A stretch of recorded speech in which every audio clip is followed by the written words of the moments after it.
Hello guys, എൻ്റെ കല്യാണം കഴിഞ്ഞിട്ട് 4 വർഷമായി. ഞങ്ങളുടേത് ഒരു ഇൻ്റർ റിലീജിയൻ മാരേജ് ആയിരുന്നു. അതുകൊണ്ട് തന്നെ കുറേ വിപ്ലവങ്ങളും പ്രശ്നങ്ങളും ഒക്കെ ഉണ്ടായിരുന്നു.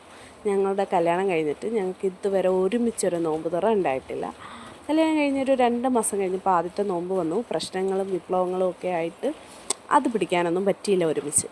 അത് കഴിഞ്ഞിട്ട് പ്രഗ്നൻസി, ബ്രസ്റ്റ് ഫീഡിങ് എന്നൊക്കെ പറഞ്ഞിട്ട് വീണ്ടും നടന്നില്ല. ഈ വർഷമാണ് ഞങ്ങൾ ഒരുമിച്ച് നോമ്പ് പിടിക്കുന്നത്.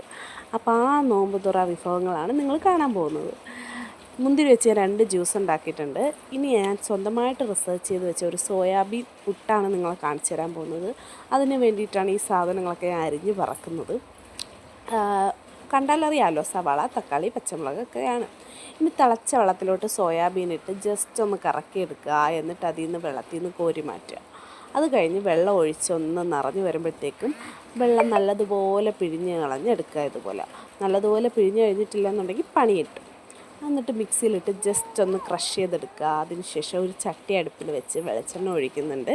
എന്നിട്ട് കടുക് പൊട്ടിക്കുക, കറിവേപ്പില ഇടുക, ഇഞ്ചി വെളുത്തുള്ളി ചതച്ചതിട്ട് കൊടുത്തിട്ടുണ്ട്, സവാള, പച്ചമുളകൊക്കെ ഇട്ട് ഒന്ന് വാടി വരുമ്പോഴത്തേക്കും അതിലേക്ക് തക്കാളി ചേർത്ത് കൊടുക്കാം. തക്കാളി ചേർത്ത് അതിലേക്ക് ഉപ്പും ചേർത്തൊന്ന് ഇളക്കി അടച്ച് വെച്ച് വേവിക്കുക.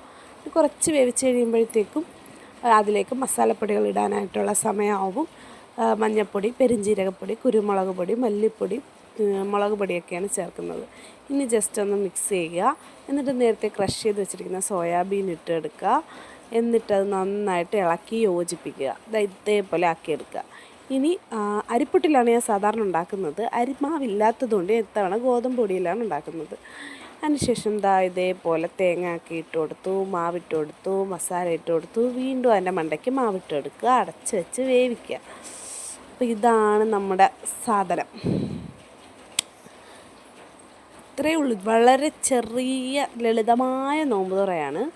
അപ്പോൾ അടുത്ത വീഡിയോ കാണാം. Tata, bye bye, see.